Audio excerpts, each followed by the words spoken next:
François Sorba ayant dû s'absenter, il m'a demandé de le représenter sur cette présentation. Donc, l'adoption de ce rapport marque une nouvelle étape dans un chantier d'envergure engagé depuis plusieurs mois pour redonner à Prupiat un cœur de ville à la hauteur de son rôle territorial et de son potentiel. Après une première phase déjà financée et mise en œuvre, nous entrons aujourd'hui dans la deuxième phase de l'opération de revitalisation du territoire. Elle permettra de poursuivre la transformation du centre-ville par la requalification de nouvelles voiries, l'amélioration des cheminements piétons, l'implantation de mobilier urbain et d'espaces verts et la sécurisation des traversées.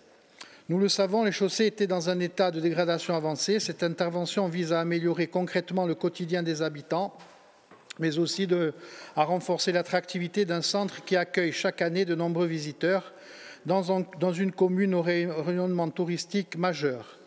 Je tiens à souligner l'implication déterminante de la collectivité de Corse engagée dès l'origine dans ce projet.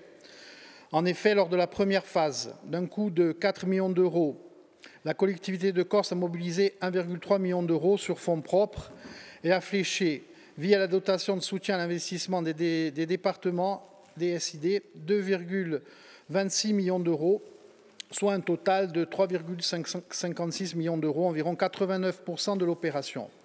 La participation de la commune s'établissant à 435 000 euros, soit environ 11% du coût de l'opération. Pour cette deuxième phase, d'un montant de 3,4 millions d'euros, l'effort reste tout aussi significatif, 1,5 million d'euros directement engagés par la CDC, 1,3 million d'euros de crédits fléchés, une nouvelle fois par la collectivité, la part communale étant d'environ 518 000 euros. Et je tiens à le rappeler clairement, même si la DSID est une dotation de l'État, c'est bien la collectivité de Corse qui en décide l'affectation, territoire par territoire, projet par projet. Ce fléchage traduit une orientation politique assumée de la majorité territoriale au service du développement local.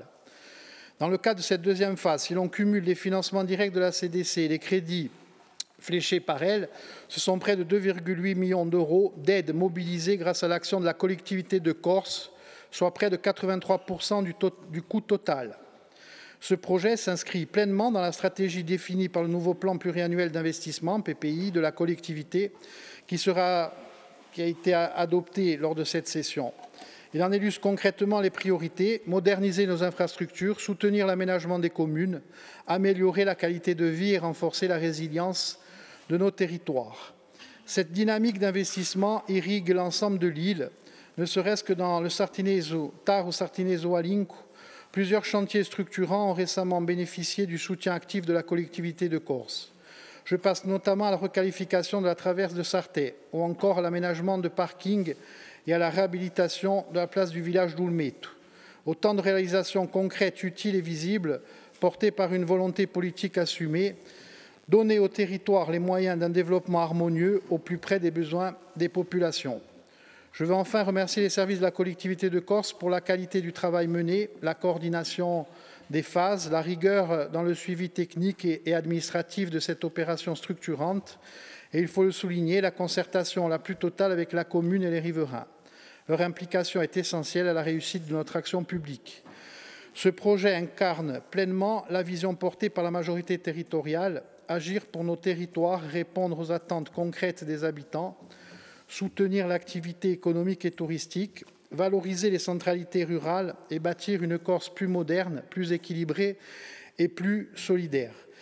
Si on y ajoute le travail qui a été fait pour maintenir la ligne sur Prupiat, l'effort de la collectivité de Corse est déterminant dans ce projet. Et je terminerai par un proverbio di Siloghi: si Sarthe era un porto, Prupiat sarebbe un orto. Ecco.